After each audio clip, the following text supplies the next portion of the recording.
Hi, I'm Patrick Vaughn, the Unlikely Preacher, and this is the Unlikely Minute. When you hear the commandment to honor the Sabbath, what comes to mind? This is what I think of right here.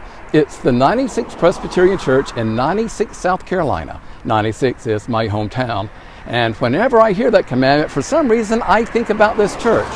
I imagine that many of you also think about church when you consider the fourth commandment.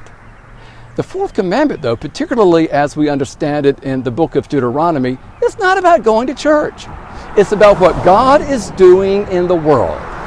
The commandment tells us to honor the Sabbath, to refrain from working. And then, did you know this? This is the longest of the 10 commandments. And then the commandment reminds us that ours is the God who went down to Egypt and liberated his people from slavery. This commandment then invites us to join with God in the world to continue in that process of liberation. How are you doing that? Are you joining with God today to put an end to human trafficking, or the subjugation of women, or the dehumanization of children? How are you honoring the Sabbath?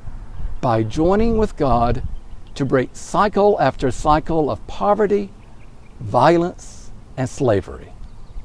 I'm Patrick Vaughn, the Unlikely Preacher, and this is the Unlikely Minute.